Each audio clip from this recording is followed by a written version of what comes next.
To bring Tom Harris back in as we're talking about Harvey and what's going on. What do you got? Well, we're starting to see some pretty strong gusty winds. We're seeing that with our crews out in the field right now, so we're going to have to continue to monitor this. We are getting some tropical storm force winds, so this afternoon it's only going to get worse. Let's take a live look outside this morning if we can. We are seeing some showers across much of the coastal bend. Nice to see. It's not a whole lot of travel along SPID because you can see that rain is definitely coming down, and it's going to be dangerous scenario. The idea of evacuating at this point is definitely not a good idea. As far as the temperatures, nice and mild. We're looking at 76 degrees, but that's not why this map is up here. Want to take a look at the windy conditions. The winds coming out of the north at 26 miles per hour, gusting about 30 to 35 miles per hour, at about 33 in Port A, Beeville, not quite as much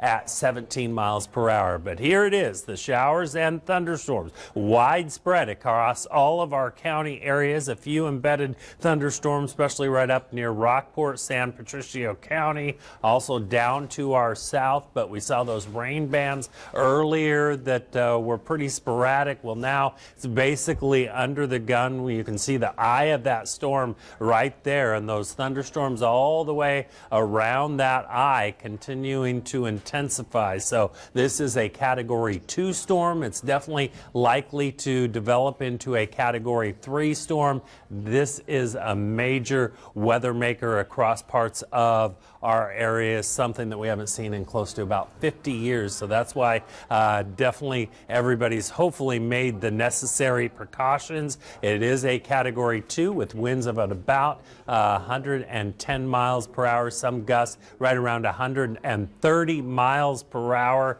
And you can see the track of that. It should go just to the north of Corpus Christi. But as we mentioned earlier, the cone of uncertainty, it can pretty much go in any direction with that. This is it here. Now it is going to be a Category 2 at this point, then likely to develop into a Category 3. That's going to happen right before it moves inland. Category 3, winds of 120 miles per hour or higher, likely to come in 9, 10, 11 o'clock, somewhere in that time frame. But it's going to be very dangerous well before that. Definitely don't want to be driving any high profile vehicles. And the problem with this storm is it moves inland. It's going to basically weaken a little bit, but it's going to continue to dump heavy amounts of rainfall in the same areas all weekend long. Some areas between 20 and possibly 30 inches of rain, and that's going to cause some catastrophic flooding.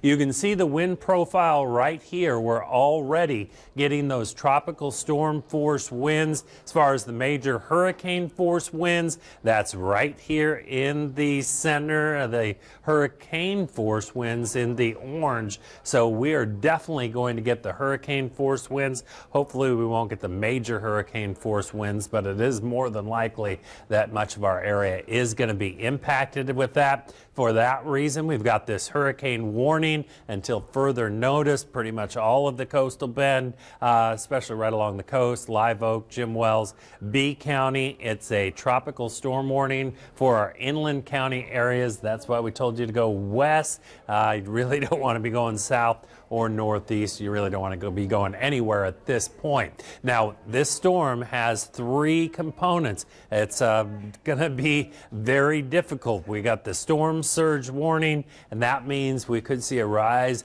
of about 6 to 10, maybe 12 feet, and that's something we have not seen in quite some time across the Lone Star State. That's why we told everybody get out of Port A, get out of the island, and get out of Flower Bluff. We'll have to see what happens downtown with our seawall.